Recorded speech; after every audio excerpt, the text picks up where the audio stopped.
오늘은 12번째 시간으로 113절부터 120절까지의 8절 말씀을 살펴보려고 합니다.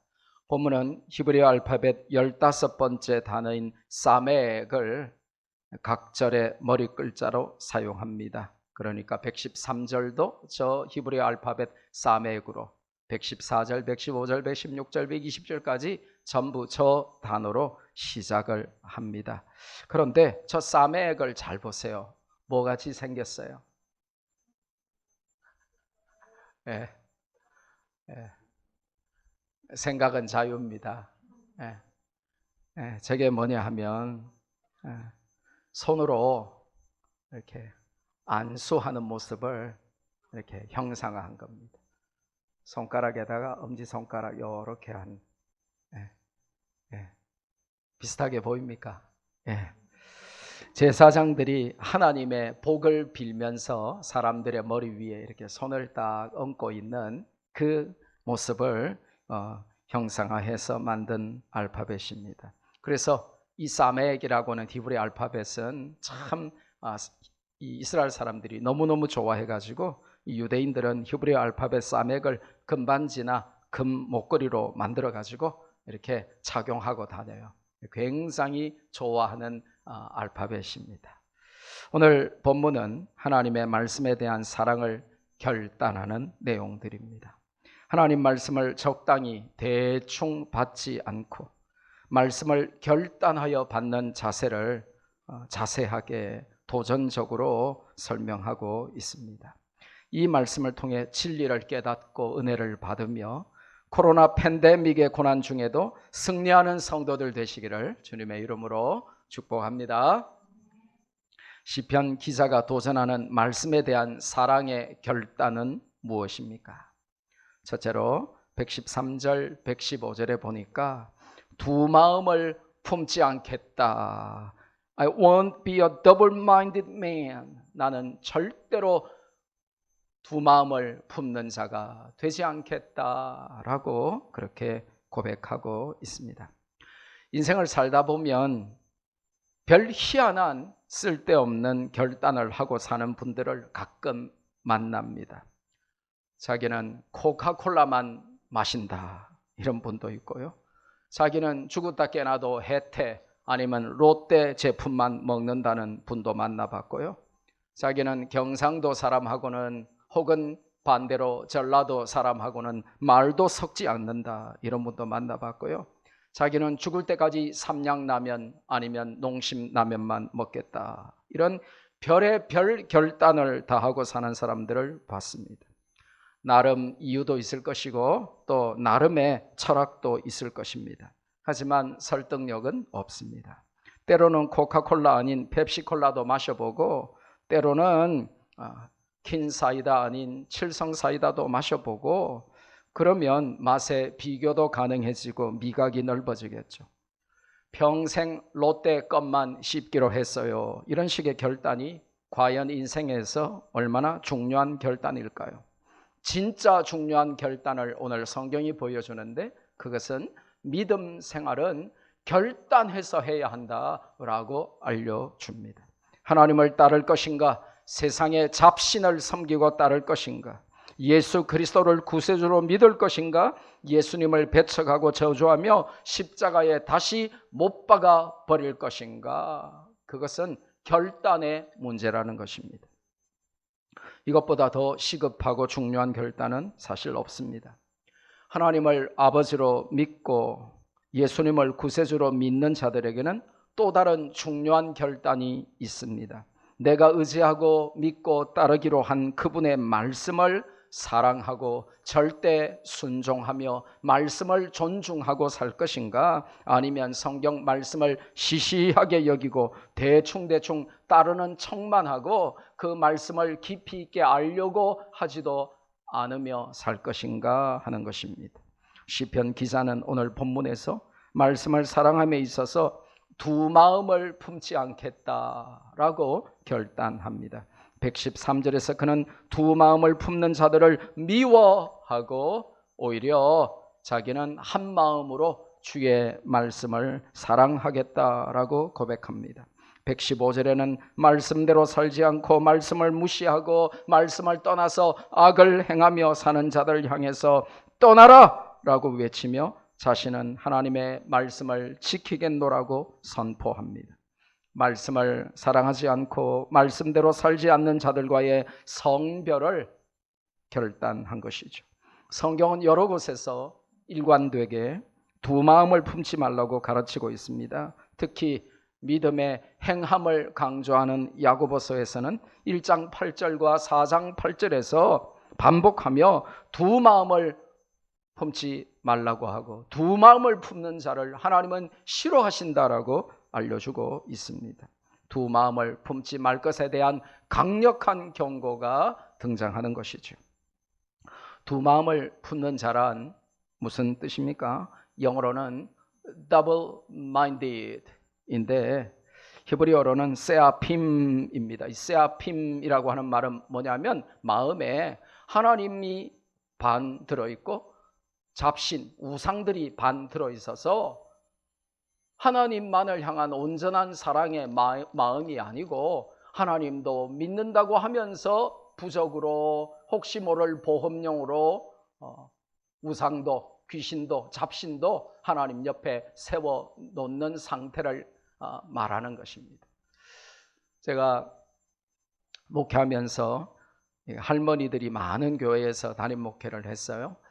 그래서 이제 새로 온 나오신 지 한 2주 정도 된 할머니 집에 신방을 갔습니다.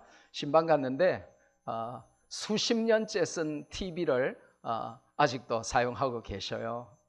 근데 이 할머니가 이제 우리가 어릴 때 옛날에 그 초창기에 나왔던 TV가 이렇게 브라운관 TV에 이렇게 닫아놓고 열고 닫고 하는 그런 TV가 있었습니다. 근데 그거를 아직도 그때 갖고 계세요. 근데 한쪽에 말이죠, 할렐루야라고 흰 종이에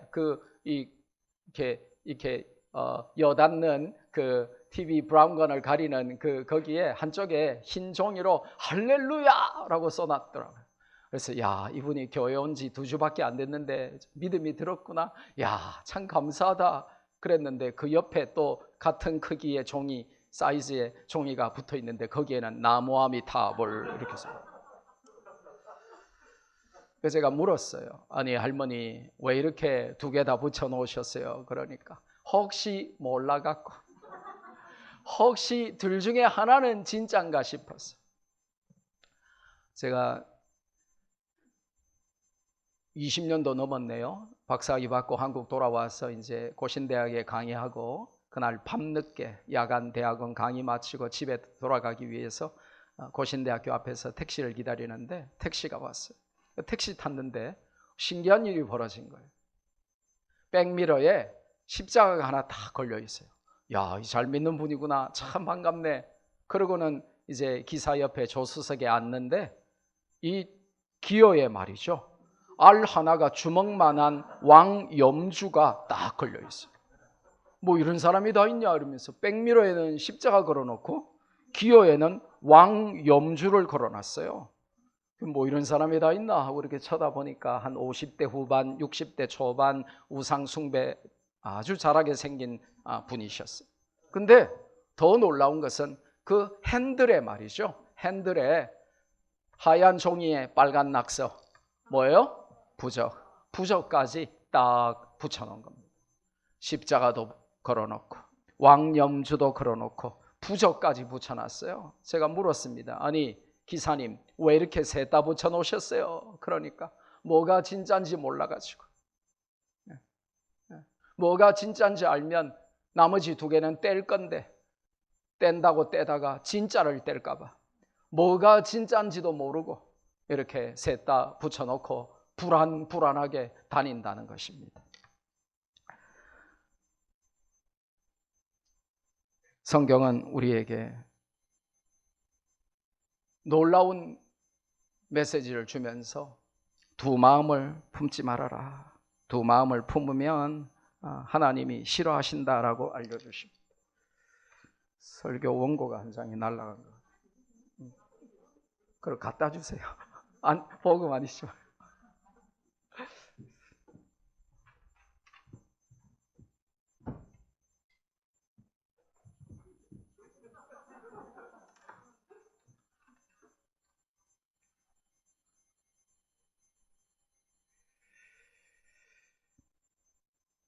오늘 성경은 두 마음을 품지 않겠다라고 하는 시편 기자의 고백을 통해서 그 시대뿐만 아니라 이 시대를 살아가는 성도들에게 하나님 외에 다른 우상을 내 마음에 품지 않겠다라고 하는 도전을, 결단을 요구하고 있습니다. 왜 이 세아핌, 두 마음을 품는 자들이 생겨났습니까?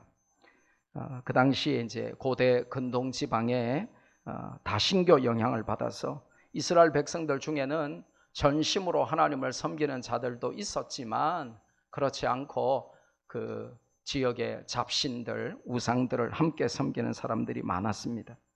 그래서 시편 기자는 아주 단호하게 그런 이교도적이고 반성경적인 행태에 일침을 가하면서 두 마음을 품지 말고 오직 하나님만 사랑하며 그분의 말씀만 지키고 따르겠다고 확실하게 선포해 버립니다. 참 멋지지 않습니까? 지금 사악하고 반기독교적인 정권이 유독 교회만 골라서 핍박합니다. 영어로 하면 pinpoint persecution이죠. 기독교 사냥을 즐기며 교회 안 다니면 편안할 것이고 교회를 떠나면 자유로울 것이라는 회유의 메시지를 노골적으로 보내면서 배교를 강요하고 있습니다. 이 사악하고 잔인하며 집요한 정권의 공세에 굴복하여 두 마음을 품어서는 안 되는 것입니다. 우리는 하나님을 더욱 사랑하고 하나님의 말씀인 성경을 사랑하고 그 말씀대로 살아야만 합니다. 악을 행하는 정권을 향해 꺼지라고 말할 수 없다면 시편 기자처럼 악인들을 향하여 나를 떠나라 라고 말할 수 없다면 어느 순간에 우리는 그들 편에서 교회를 조롱하고 핍박하는 대열에 합류하게 될 것입니다. 코로나가 무서운 것이 아니라 코로나를 악용해서 기독교를 말살하려는 정권이 무서운 것이죠. 하지만 무섭다고 두려워할 필요는 없습니다. 스코틀랜드의 개혁주의 교회의 대표였던 잔 낙스는 위대한 말을 남겼습니다. Resistance to tyranny is obedience to God. 독재에 대한 저항은 하나님께 대한 순종이다. 그래서 영국의 그 악명 높았던 피의 여왕이라고 불렸던 이 블러디 메리 여왕이 무슨 말을 합니까? 잔 낙스가 저런 정신으로 저항하니까요, 나는 100만 대군의 말발굽 소리보다 잔 낙스의 기도 소리가 더 무섭다 하고는 죽어버렸습니다. 마귀는 예배를 싫어합니다. 마귀는 교회를 싫어해요. 마귀는 성도들이 하나님을 배신하고 떠나기를 간절히 기도하고 있습니다.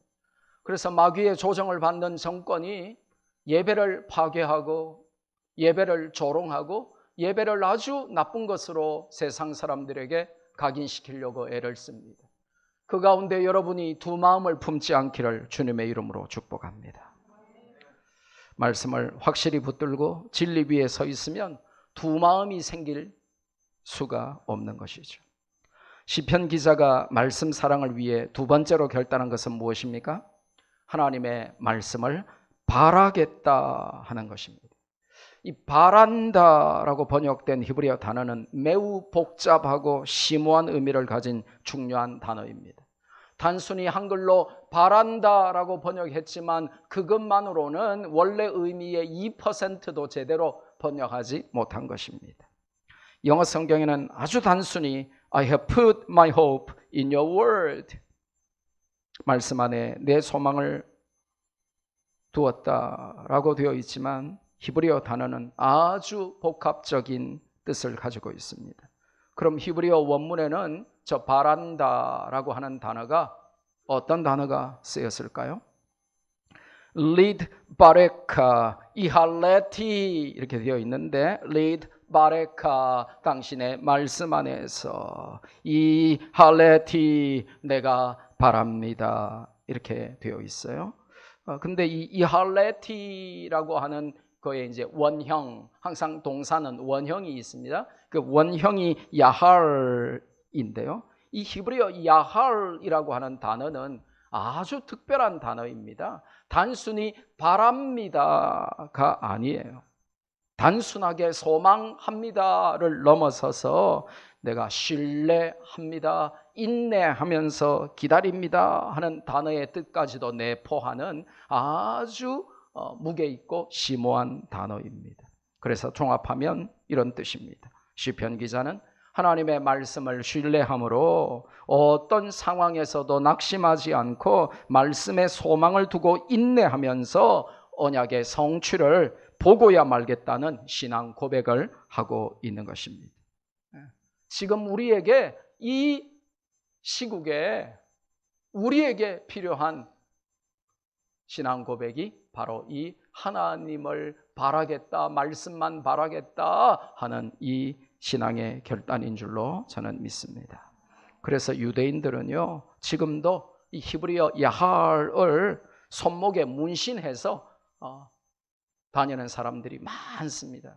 이스라엘 사람들이 문신을 참 좋아해요. 근데 손목에 야할이라고 딱 문신해가지고 다닙니다. 왜 손목에 새길까요? 아시는 분? 심장에 못 새기기 때문에 심장처럼 맥박이 뛰는 손목에 심장에 새긴다는 마음으로 심장 대신하여 이 맥박 뛰는 손목에 새기는 것입니다. 그래서 항상 체크하고 잊지 않겠다는 각오를 표출하는 것이죠. 얼마나 놀라운 도전입니까?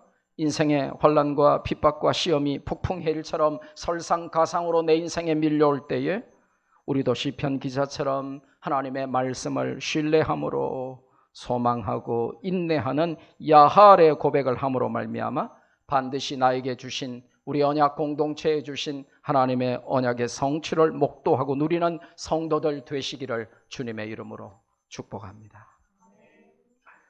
왜 야할 해야 합니까? 왜 말씀을 신뢰하고 소망을 말씀에 두며 말씀 붙들고 인내해야 하는 것입니까? 말씀을 주신 하나님 안에서만 피난처, 은신처와 방패가 있기 때문이다 라고 성경은 그 이유를 알려줍니다. You are my refuge and my shield. 결국 성도들에게는 하나님만 피난처요, 하나님만 방패고 하나님은 말씀 안에 피하는 자에게 안식과 평안을 주시겠다는 것입니다. 말씀을 바라며 살아야 한다는 것이죠. 한번 따라 해볼까요? 야할. 야할이 무슨 뜻이라고요? 단순히 바라고 소망하는 게 아니라 신뢰하고 거기에 소망을 두고 그래서 인내하고 간절히 바라서 그 언약이 성취되는 것을 누리고 목도하는 그 단어가 야할입니다. 참 중요한 단어죠. 학생들은 아무것도 모르고 또 이게 무슨 약자인가 싶어가지고 뭐 야간 자습할래? 야할? 뭐 야식 주문할래? 야할? 뭐 이렇게 막 해석할 수도 있어요. 네, 그게 아닙니다. 저보고 그걸 이제 약자를 맞춰놓으라 그러면 굉장히 간단해요. 성경적으로 야들아 할렐루야. 그 속에 다 들어있는 겁니다. 야들아 할렐루야. 여러분 하나님을 찬양합시다. 그 안에 다 들어있는 것이죠. 신뢰하고 소망하고 인내하면서 야들아 할렐루야. 영원히 잊지 않겠죠? 야할. 여러분 보고 어디 가서 문신해가지고 오라 그러면 아무도 안 하겠죠. 근데 써놓긴 하세요. 야들아 할렐루야. 야할.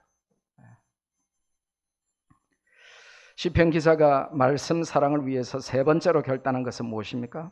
말씀에 붙들려서 살겠다는 것입니다. 말씀에 거룩한 속박을 받으며 살겠다는 것입니다. 여러분 인생은요, 말씀에 붙들려서 말씀의 속박을 받지 않으면요, 말씀 아닌 다른 것에 붙들려서 속박을 받게 돼요. 그러면 인생 끝나는 것입니다. 거룩한 속박 아니면 더러운 속박이 돼요. 말씀의 속박받지 않으면요, 세상의 속박을 받아서 마귀의 쇠사슬에 매여서 죄의 종로로 타면서 살게 돼요. 여러분은 어떤 속박을 받으며 살고 계십니까? 자유로운 몸과 영혼이 갈망하는 거룩한 속박은 말씀 안에 사는 것입니다. 내가 말씀 안에 있고 말씀이 내 안에 있는 상태까지 가는 것이죠. 옛날에 무슨 연속곡에서 TV 드라마에서 그랬다죠. 네 안에 내 있다 아닌가? 내 안에 네 있단가? 예.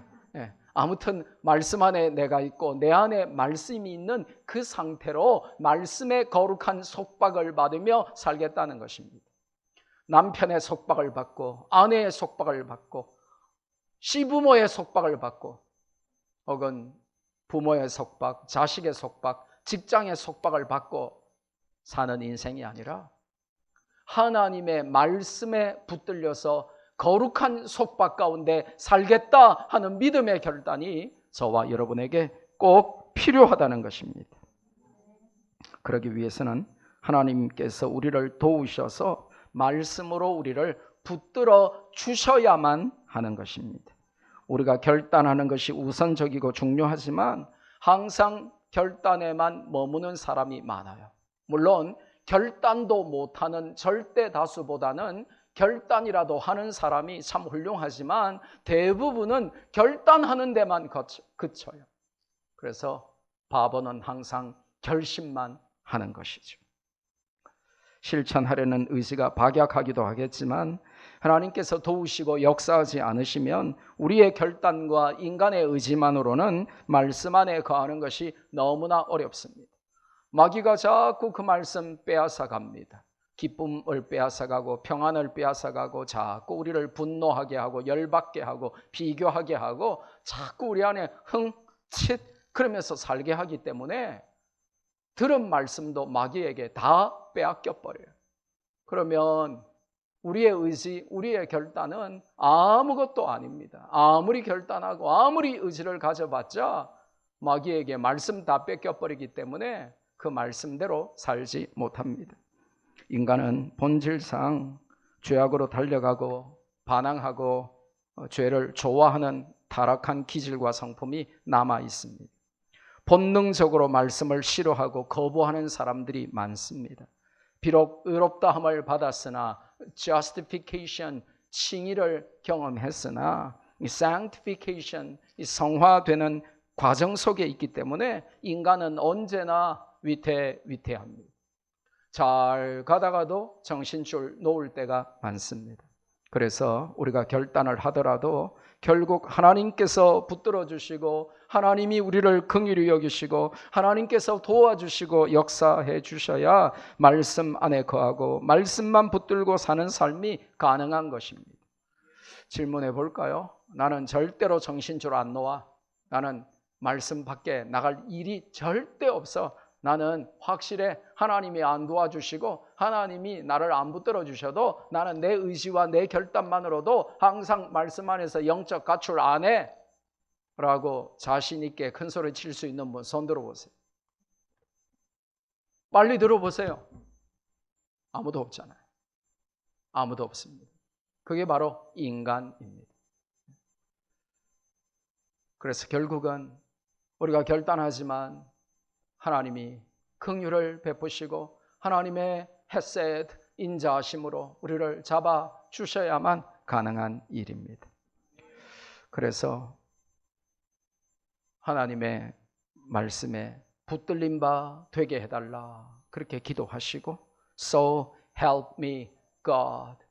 그래서 하나님이 나를 도와주옵소서 그런 간절한 기도가 우리 입에 있기를 바랍니다. 그래서 혹시 미국에 살아보신 분은 다 알죠. 대통령이 취임하든지 대법원장이 취임하든지 어떤 중요한 자리에 서든지 아니면 법원에 증인으로 가게 되면 각종 취임식과 선서를 하면서 제일 마지막에 뭐라고 합니까? So help me God. 사람의 힘과 능력과 의지와 결단으로는 안 된다는 것입니다. 내가 바른 말을 하고 내가 잘해보려고 애를 써도 인간의 능력과 의지로는 불가능하기 때문에 제일 마지막에 So help me God. 하나님이여 나를 도우소서. 저와 여러분이 말씀 떠나서 내 마음대로 살고 싶어 이런 분은 아무도 없을 것입니다. 그러나 우리가 말씀 안에서 말씀에 붙들림 받은 삶을 살고 싶어요 라고 아무리 결단하고 기도해도 우리의 의지가 박약하기도 하고 마귀가 우리를 방해하기도 하기 때문에 하나님이 긍휼히 여겨주시고 그 인자하심으로 우리를 붙들어 주지 않으시면 우리가 말씀에 속박을 당하기보다 세상과 마귀와 죄의 속박을 당하기가 훨씬 더 쉬워진다는 것입니다. 그럼 우리는 좀 더 한 걸음 나가서 논리적으로 질문해 봅시다. 그러면 왜 말씀에 붙들려서 살아야 합니까? 굉장히 도전적이고 중요한 내용이 나와요. 내 소망이 부끄럽지 않도록 하기 위해서 그렇다는 것입니다. 보세요. 선풍기도 말씀 전하는데 방해하잖아요. 내 소망이 부끄럽지 않으려면 말씀에 붙들림 받은 삶을 살아야 한다라고 이유를 알려줍니다. 저는 처음 20대 중반에 이 말씀을 접하고 배웠을 때 정말 총 맞은 것처럼 한동안 충격을 받았던 기억이 선명합니다. 30년이 넘어 지났는데도 그때 처음 이 말씀을 듣고 배우고 깨달았을 때의 그 감격을 저는 지금도 기억합니다. 11년쯤 전에도 미국 뉴저지에서 제가 목회하면서 이 말씀이 너무나 은혜가 되고 도전이 되어서 기뻐하며 즐거워하며 눈물 흘리며 냉장고에도 붙이고 수첩에도 써놓고 했었습니다. 우리가 이 말씀에 붙들려서 살지 않으면 소망하는 것들조차도 부끄럽게 될 것이라는 너무나 충격적인 말씀입니다. 좀 더 원문에 가까운 정확한 번역은 NASB, New American Standard Bible에 잘 나타나 있습니다. And do not let me be ashamed of my hope. 인데 직역하면 내가 나의 소망을 부끄러워하는 일이 발생하지 않도록 해주소서 하는 뜻입니다. 무슨 말입니까? 말씀대로 살지 않으면 내가 원하고 바라고 기도하며 소원하는 것들조차도 오히려 부끄럽게 되어버린다는 뜻입니다. 내가 소원하고 소망하는 것들이 자랑스럽고 영광스럽게 되려면 말씀 잘 붙들고 정신줄 놓지 말고 살라는 것입니다. 적용하면 어떻게 됩니까? 말씀 붙들고 살지 않으면 세상에 썩어질 것들만 소망하고 세상의 것들에만 집착하게 되어서 그 소망이라고 내세우는 것들이 사실은 불신자들의 소망과 소원과 아무 차이가 없는 부끄러운 것들로만 가득하게 될 뿐이라는 것입니다. 참 무섭죠. 하나님 영광은 사라지고 하나님 나라의 확장은 아무 관심이 없고 오직 개인의 입신양명과 성공 출세에만 함몰될 가능성이 많다는 것입니다. 아이들에게 네 소원이 뭐냐 그러면 대기업의 CEO래. 대기업의 입사도 어렵단다 야들아. 근데 대기업의 CEO가 왜 되고 싶냐고 하면 수영장 딸리고 테니스장 딸린 집에서 살고 싶대요. 그러니까 소망이라고 하는 것이 그냥 세상에 안 믿는 아이들의 소망과 똑같은 거예요.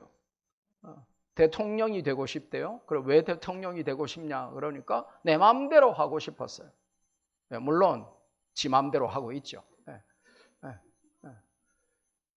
대통령이 왜 되고 싶냐? 그러니까 멋있잖아요. 우리가 하나님의 말씀에 붙들림 바 되어서 말씀 안에서 비전을 찾지 못하면 단순히 돈 많이 벌고 좋은 집에 살고 세상에서 인기를 얻고 내 하고 싶은 대로 다 하고 사는 삶이 진정한 소원인 것처럼 착각하게 될 가능성이 굉장히 많습니다. 그래서 먹든지 마시든지 무엇을 하든지 다 하나님의 영광을 위하여 하라는 하나님의 말씀은 오간데 없이 사라지고 내가 하는 일과 내가 되어야 할 모든 것을 통해서 복음이 전파되고 하나님의 나라가 확장되도록 the expansion of the glorious kingdom of God. 이 하나님의 영광스러운 나라의 확장, 이게 내 삶의 목표가 안 되면 그냥 개인의 입신양명과 성공 출세에만 함몰되어서 불신자들하고 전혀 구별됨이 없이 살아갈 가능성이 많아지는 것입니다. 혹시 여러분이 꿈에도 소원하는 것들이 겨우 잘 먹고 잘 살고 성공하고 남들 앞에 큰 소리나 치며 사는 정도라면 부끄러운 줄 알라는 것입니다. 말씀 붙들고 살아야 참된 소원을 품게 되고, 그래야 나중에 그 소망이 부끄러운 엔딩으로 끝나지 않을 것이라고 말씀하고 있는 것입니다. 말씀 붙들어야 소망을 참되게 해주시고, 그 참된 소망이라야 세상 사람들과 구별되는, 우상 섬기는 자들과 구별되는 부끄러운 소망이 아닐 수 있다는 것입니다. 비록 돈이 안 되고 이름이 안 드러나고 오히려 힘들고 고생하며 살아도 말씀 붙들면 비전을 주시고 은혜를 주시고 놀라운 열매를 주시는 것을 저는 저의 짧은 인생을 통하여 경험하고 살고 있습니다.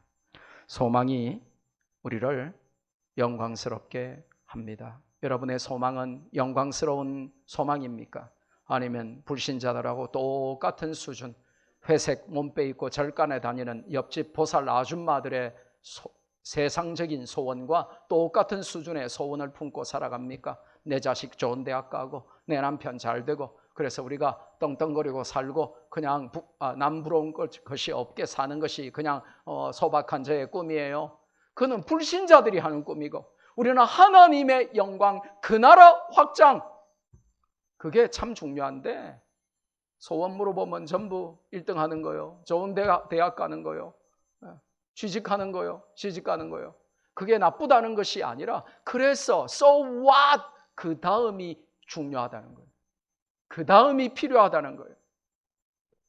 취직이 나쁘다는 거나 그게 아니고, 부자가 나쁘다거나 그게 아니고, 왜 취직하고 왜 결혼하고 왜 성공 출세하고 왜 좋은 대학을 갈 것인가, 그 이유와 목적이 뭔가가 없이 그냥 남들 다 가기 때문에 대학 가고 남들 다 하기 때문에 내가 이거 하는 정도로는 부끄러운 소망의 소유자가 된다는 것입니다.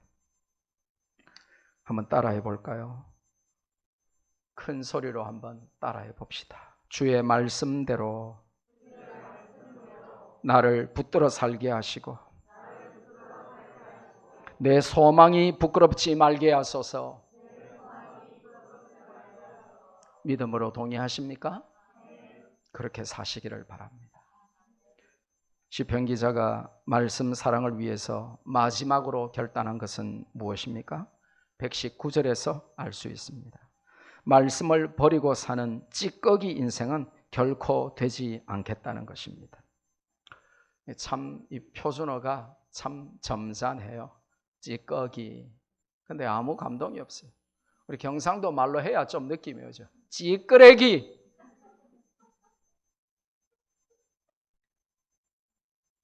시편 기자는 굉장히 놀라운 고백을 합니다.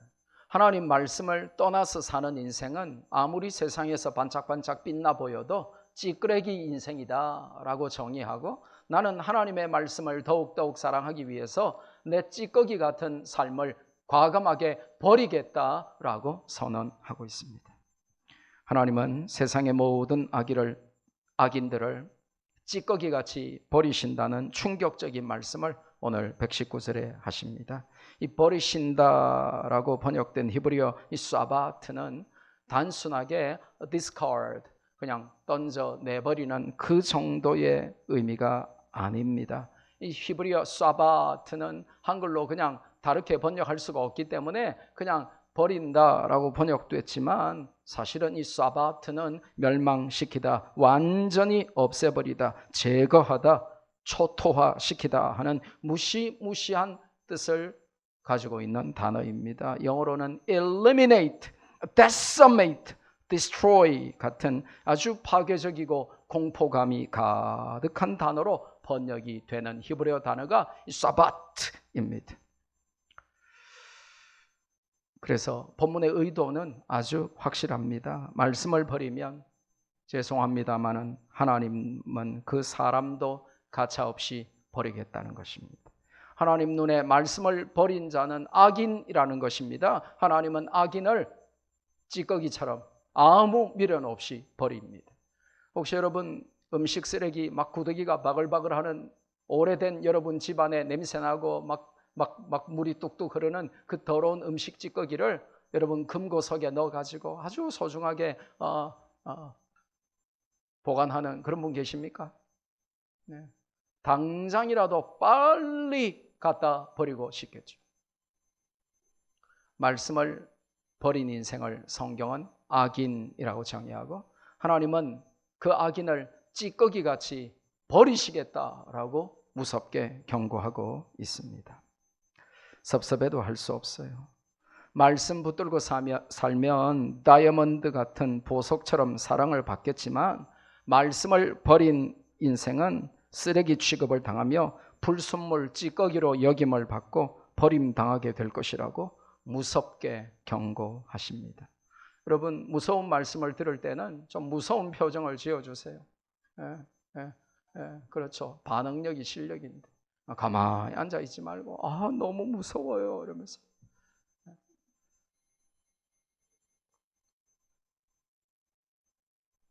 우리는 보석같이 사랑을 받든지 아니면 찌꺼기같이 하나님께로부터 버림을 받든지 둘 중 하나인 것입니다. 똑같이 D죠. 다이아몬드, 보석, 아니면 찌끄레기, dross. 둘 다 D입니다. 그런데 어떤 D냐 이거예요. 다이아몬드이든지 dross, 찌꺼기이든지 둘 중에 하나라고 성경이 알려줍니다. 중간지대는 없습니다. 항상 중간지대가 문제인데 중간지대에 있으면서 믿음이 있는 척, 신앙 좋은 척 그렇게 사는 자들에게 굉장히 무서운 경고를 하시죠. 너는 말씀을 떠났기 때문에 악인이야. 악인은 보존 가치가 없어. 왜? 찌꺼기거든. 그래서 하나님이 즉시 버리셔. 이렇게 무섭게 말씀을 하세요. 여러분은 안 무서운 말씀만 좋아하시죠? 하나님이 너와 함께 하신다. 하나님이 너를 축복하신다. 하나님이 너에게 은혜를 베푸신다. 하나님이 응답하신다. 어디를 가든지 너의 하나님 여호와께서 너를 보호하시고 인도하신다. 그런 말씀만 좋아하시죠? 그런데 말씀을 사랑하지 않고 말씀에 불순종하는 자를 악인이라고 하시고 그 악인들은 찌꺼기같이 버림받게 될 것이다라고 경고하시는 말씀도 여러분이 귀담아 들어야 할 것입니다. 찌꺼기같이 버림을 당하지 않으려면 어떻게 해야 합니까? 말씀 붙들고 살라는 것이죠. 그러라고 우리가 설교를 듣고 그러라고 우리가 성경을 공부하고 그러라고 우리가 성경을 읽고 묵상하고 써보고 퀴즈도 하고 그렇게 하는 것입니다. 말씀이 생명이고 말씀이 보약이고 말씀이 소망임을 잊지 마십시오. 말씀만이 피난처입니다. 여러분은 예배 시간에 받은 말씀 혹은 성경 공부를 통해서 혹은 매일매일 큐티를 통해서 여러분에게 은혜로 타치해 주신 하나님의 말씀을 따로 수첩에 적어 보신 적이 있습니까? 아니면 너무너무 소중해서 평생 이 말씀 내가 잊지 않아야 되겠다 해서 이 컬리그래피 만들어 가지고 여러분이 못 쓰지만 붓글씨로 다 해가지고 책갈피를 만들어 가지고 여러분이 직접 그렇게 그 말씀을 따로 써본 적이 있습니까? 여러분은 예배 시간에 선포되는 하나님의 말씀에 찔림을 받고 그 말씀이 너무 소중해서 그 말씀을 틀어놓고 들어가면서 묵상하고 또 이 말씀을 내 남편에게 내 자식들에게 보내줘야 되겠다 해서 카톡에 올리고 가족들 방에 올려서 오늘 이 말씀을 받았는데 너무너무 은혜가 되고 도전이 되었어요 하고 말씀을 나누어 보신 적이 있습니까? 그게 말씀을 사랑하는 것이죠.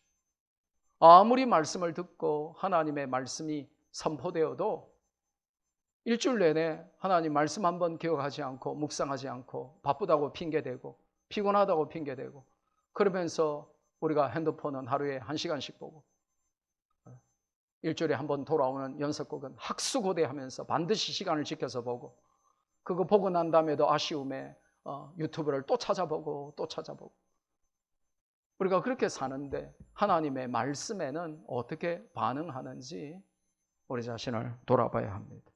명심하십시오. 다이아몬드가 아니면 드로스, 찌꺼기, 그렇게 성경이 말씀하실 때에 참 우리는 가슴을 치면서 나는 지금 어디에 있는지, 나는 다이아몬드인지 찌꺼기인지 우리 자신을 말씀의 거울에 비춰서 우리의 지금 믿음의 현 주소가 어디에 걸쳐 있는지 우리 자신을 잘 알아야 할 것입니다.